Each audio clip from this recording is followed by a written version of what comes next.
Meu amigo, minha amiga, seja novamente muito bem-vindo, bem-vinda ao nosso canal Humanizando.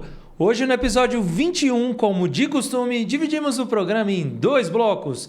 No primeiro bloco falaremos sobre 3 matérias envolvendo o mundo do RH na última semana e no segundo bloco falaremos qual a importância de se ter foco em um mundo, a era da informação, onde tudo está disponível para todos o tempo todo. É muita informação, como saber filtrar, como saber utilizar aquilo que realmente vai fazer diferença nos seus resultados. E o segredo eu conto logo mais na frente. Não perca! E a primeira matéria de hoje está disponível no site da Você RH e diz: saiba o que está por trás da essência da gestão de pessoas. Essa matéria foi escrita por Marcos Falcon e foi disponibilizada no dia 4 de maio de 2025 no site da própria Você RH. Essa matéria indica o que de fato seria a gestão de pessoas. Indica que a gestão de equipes, de colaboradores, de empregados das empresas surgiu de uma necessidade de aumentar o nível de produtividade, aumentar a eficiência da empresa, aumentar o próprio engajamento dos seus colaboradores. E a matéria começa indicando que a empresa ela é originada por um conjunto de ideias e vontades dos seus sócios fundadores, somando-se um capital inicial, recursos para poder criar a empresa e alinhando-se premissas, objetivos, missão, visão e valores, construindo o próprio planejamento estratégico da empresa. E a matéria indica que entre essa vontade da empresa e a vontade dos colaboradores existe um elo, e esse elo ele indica que é formado pela liderança, pelos gestores da empresa. E começa indicando que deve existir um alinhamento entre crenças, valores e os próprios objetivos dos colaboradores com a própria empresa. E que o primeiro pilar, a porta de entrada para este alinhamento, é o processo de recrutamento e seleção. Mas existe uma etapa prévia que é exatamente mapear quais competências são necessárias para desenvolver as atividades dentro da empresa. Lembra que a gente falou sobre o vídeo de gestão por competências? A matéria traz exatamente isso. Ela fala, você tem que entender o que você espera, você como empresa, empresário, dono de empresa, o que você espera do colaborador que você está procurando. E neste processo de seleção, você tenta buscar uma pessoa que consiga alinhar as suas vontades, os seus ideais aos interesses da empresa. Lembra também o que a gente falou sobre fit cultural? Aqui a matéria bate em cima, dizendo que o primeiro pilar da gestão de pessoas é exatamente o processo de recrutamento e seleção, buscando um alinhamento de ideais entre colaborador e empresa. E lembrando que a imagem que a empresa passa, a comunicação utilizada pela empresa deve ser clara, objetiva, transparente e deve de fato representar o que acontece na empresa. Não basta ter apenas um discurso bonito. Se na prática a imagem que você vende para os próprios colaboradores, ela não está alinhada com aquilo que você de fato, empresa, pratica. Outro pilar indicado pela matéria, que o reconhecimento dos colaboradores é fundamental para o próprio papel a ser assumido pelos gestores, que é desenvolver os colaboradores. A matéria comenta sobre um propósito comum entre empresa e colaborador. E a matéria finaliza indicando qual é o segredo para se ter um gestor de sucesso nas empresas. E ela indica que a chave está no amor e no respeito ao próximo. Parabéns, Marcos Falcon, você acertou exatamente a alma, a essência do nosso próprio canal Humanizando. A gente fala isso em todos os episódios. Se você tratar o colaborador, o empregado, como humano que é, você no final acaba tendo uma relação mais humanizada, uma relação mais rica, acaba gerando maior engajamento e, por final, você eleva os resultados da empresa. E a segunda matéria de hoje está disponibilizada no site da revista Exame e diz: CEO revela a ação humana número 1 para ser um bom líder. Essa matéria foi escrita por Camila Almeida e foi publicada no dia 9 de maio de 2025. Essa matéria traz uma entrevista feita com o CEO da Reddit, Steve Huffman, e ele traz as dicas que fazem com que um líder seja um bom líder. Na essência, ele traz dois elementos que são fundamentais para você criar um bom líder, que são a confiança e a presença. E ele conta um pouco sobre a sua história e fala que os maiores aprendizados vieram de princípios de convivência genuína, envolvendo transparência e a empatia. E o Sr. Steve indica que é impossível ter uma boa liderança se não existir honestidade entre gestor e colaboradores. E essa transparência, ela é fundamental para se alimentar uma cultura de alinhamento e pertencimento. Quando você traz o colaborador para dentro da gestão da empresa, quando você indica que ele é importante e que ele realmente faz parte de um todo, você acaba alimentando uma jornada única entre empresa e empregados. Mas ele destaca que, apesar de teoricamente esta ser uma prática simples, ela acaba sendo muito difícil, porque requer grande coragem dos gestores. E nas palavras do Sr. Steve, a vulnerabilidade gera confiança, e a confiança é o que forma equipes unidas.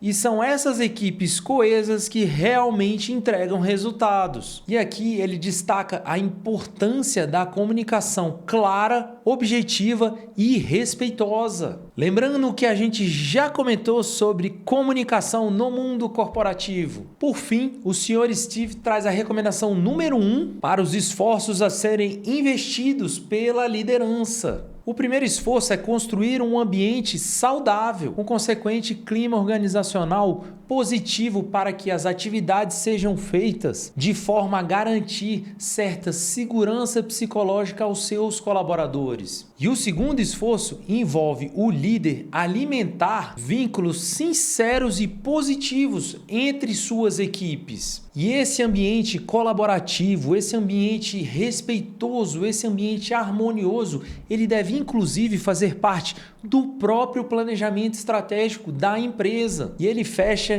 indicando exatamente que deve haver uma intencionalidade de se criar laços verdadeiros entre líderes e liderados. E a terceira matéria de hoje está disponível no site da revista Pequenas Empresas, Grandes Negócios e diz: 5 lições que empreendedores podem aprender com o Conclave. Essa matéria foi disponibilizada no dia 4 de maio de 2025 pela própria redação da revista. Essa matéria retrata sobre a sucessão empresarial no mundo corporativo e ela faz um paralelo com o processo de sucessão que envolve a substituição do Papa no Vaticano. Esse processo, chamado conclave, iniciou-se com o falecimento do Papa Francisco e envolve uma das transições de liderança mais antigas e estruturadas do mundo. E a matéria traz essa lição de sucessão para o mundo corporativo. Os especialistas em empresas familiares, Matt Allen e John L. Ward, indicam que o conclave envolve um processo que traz aprendizados práticos e que pode ser aplicado no mundo corporativo. Em um artigo publicado na revista Inc., os especialistas trouxeram 5 estratégias para auxiliar nos momentos de transição das empresas. A primeira estratégia envolve ter um plano estruturado e documentado. Aqui é importante, a gente sempre está falando sobre comunicação, e quando você escreve o que deve ser feito, quando o rito está muito bem definido, aquilo é uma forte ferramenta de comunicação, porque as pessoas que se envolvem no processo, em parte ou no todo, acabam tendo uma direção a ser seguida. A segunda estratégia envolve ter uma liderança interina, ou seja, imagine que o processo de transição precisa ter um gestor que acaba gerenciando e direcionando os esforços dos envolvidos exatamente para que a sucessão seja feita da melhor forma possível. A terceira estratégia envolve decisões colegiadas, ou seja, o conclave possui mais de 100 membros da Igreja Católica que no final vão votar qual cardeal vai suceder o Papa e vai se tornar o novo Papa. E a matéria destaca que é muito importante você ter vários pontos de vista, porque isso acaba reduzindo a possibilidade de vieses e melhora a tomada de decisões como um todo.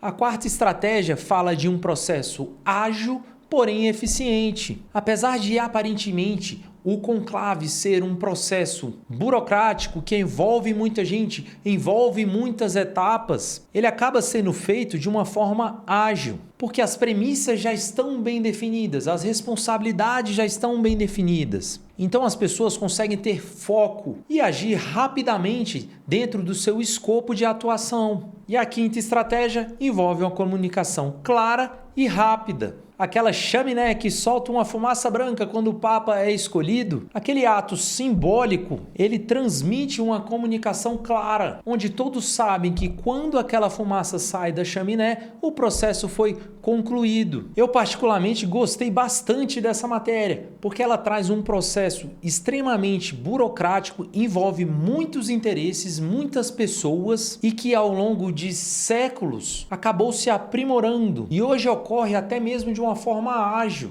Para se ter ideia, o conclave que envolveu a substituição do Papa Francisco durou apenas 2 dias. Ou seja, quando vários agentes conseguem entender qual o seu objetivo, qual o seu propósito, conseguem entender que existe uma missão clara, que foi definida de forma objetiva, não há de se falar em perda de tempo, mesmo envolvendo um processo burocrático. Chegamos à segunda parte do vídeo de hoje e falaremos sobre a importância do foco no mundo corporativo. E vamos começar definindo o que seria esse foco. Eu poderia dizer que o foco é a capacidade de direcionar a energia, a atenção e os próprios recursos para atividades que geram maior resultado. Aqui é interessante destacar a teoria de Pareto, que ele indicava que 20% dos esforços que eram dedicados a entregar os resultados eram responsáveis por 80% dos resultados, ou seja, 80% do esforço acabava sendo responsável por uma pequena parcela dos resultados e criou-se o ótimo de Pareto, que é exatamente a relação 80-20. E quando a gente fala de foco, a gente acaba falando inevitavelmente para você encontrar esse 20% de esforço e tentar aumentar o seu tempo dedicado, a sua atenção e os seus recursos para tentar aumentar essa margem dos 20% para o maior percentual possível, elevando exponencialmente a eficiência da sua empresa. Herbert Simon, o Nobel de Economia, fala sobre uma coisa envolvendo o custo de oportunidade da atenção. E em suas palavras ele diz: informação consome a atenção de quem a recebe. Logo, a abundância de informação cria escassez de atenção. Sobre esse mesmo assunto envolvendo a perda de tempo, a Harvard Business Review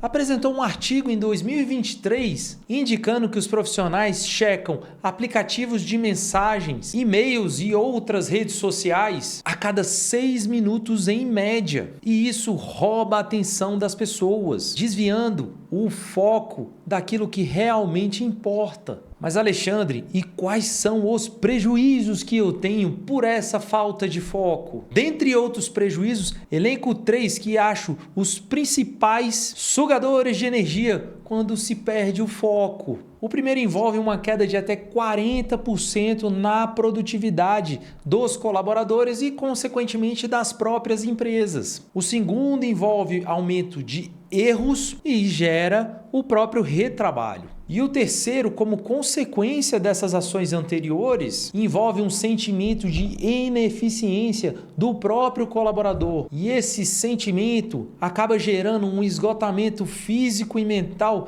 que pode levar até mesmo ao burnout. Mas Alexandre, e quais são os impactos negativos da perda de foco na empresa. Um dos maiores problemas é um desalinhamento estratégico, porque a perda de foco acaba fazendo que os colaboradores como um todo se desviem daquilo que leva a empresa a alcançar os objetivos e resultados esperados. Aqui trago como exemplo a criação de projetos paralelos e as inúmeras reuniões improdutivas. A consultoria McKinsey fez um levantamento e identificou que gestores gastam, em média, 23 horas por semana em reuniões. Agora imagine se essas reuniões estão desalinhadas com os objetivos da empresa. Imagine se essas reuniões foram realizadas sem foco nos objetivos. Você acaba tendo um mar de reuniões improdutivas. E aqui eu trago alguns cases de sucesso que envolvem grandes corporações que perceberam que precisavam ter foco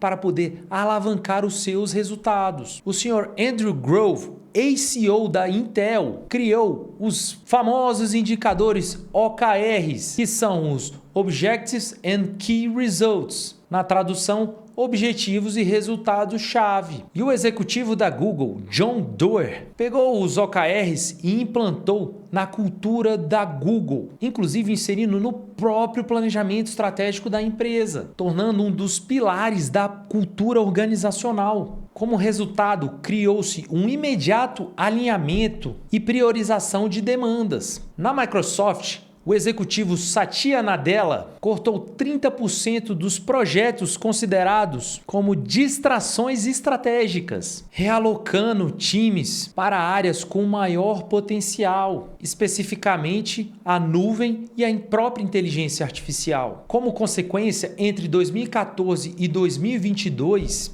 o valor de mercado da Microsoft aumentou em 3 vezes. Mas Alexandre, e como é que eu aplico o foco na minha empresa na prática? Aqui eu trago 5 passos para você aplicar de forma infalível o foco na sua empresa. O primeiro passo envolve definir 3 estratégias principais. Elas passarão a ser a prioridade de todos os colaboradores da empresa. E para que isso tenha efeito, deve haver uma comunicação clara e objetiva para todo o corpo funcional. O segundo passo é transformar essas 3 prioridades em um plano objetivo com indicadores, aqui destacando-se os próprios OKRs aplicados na Google e literalmente desenhando esse plano para que haja uma gestão visual das etapas do seu andamento e que aquilo esteja claro para todo mundo, inclusive indicando as responsabilidades e as ações esperadas por cada um.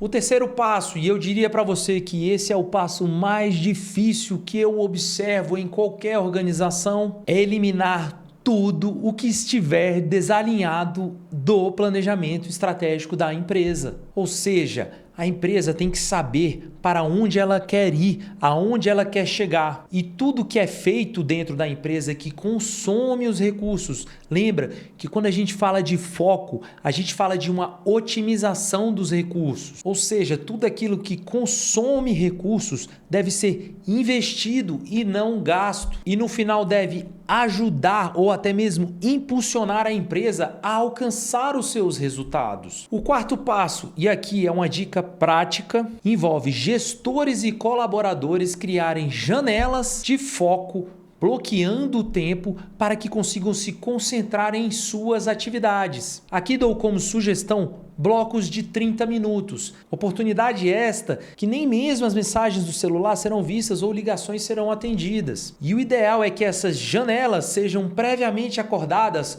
com os supervisores e os demais colaboradores como um todo, para que haja um respeito da janela do outro colega. E o quinto e último passo envolve alimentar um bem-estar corporativo. O foco, ele envolve investir a sua energia, investir a sua atenção àquilo que realmente importa. E quando há um alto nível de dedicação, um alto nível de concentração, aquilo acaba consumindo fisicamente as pessoas. E se não existe um conforto psicológico, uma segurança psicológica, um ambiente que zela pelo bem-estar coletivo, fica muito difícil qualquer um dos 5 passos que eu sugeri há pouco. O foco é uma competência estratégica do futuro, é o superpoder do empregado que gera os maiores resultados. É a soft skill, mais valorizada, inclusive no Fórum Econômico Mundial. Ou seja, estamos numa era da informação. Cada vez nós somos mais bombardeados com mais ações, mais projetos, mais ideias, mais informação. E se nós não tivermos foco, se nós não tivermos clareza do que tem que ser feito para alcançar os objetivos esperados, a gente acaba desperdiçando o nosso tempo e a gente acaba caindo na regra do Pareto, do 80-20. E fecho a matéria trazendo uma frase de Daniel Goleman, jornalista e autor americano, dizendo que foco é o que diferencia líderes medianos de líderes excepcionais. É isso aí. Chegamos ao final de mais um vídeo e eu gostaria de agradecer imensamente a sua atenção. Se você tem algum amigo que acha que o que faz na vida é uma grande perda de tempo, talvez está faltando só um pouquinho de foco, manda esse vídeo para ele, tenho certeza que vai esclarecer bastante. Se tiver gostado, não esquece de dar o like, se inscreva no canal para nos ajudar no engajamento e não perder os próximos vídeos. E não deixe de escrever aqui embaixo se tiver ficado alguma dúvida. É isso, agradeço e até o próximo vídeo.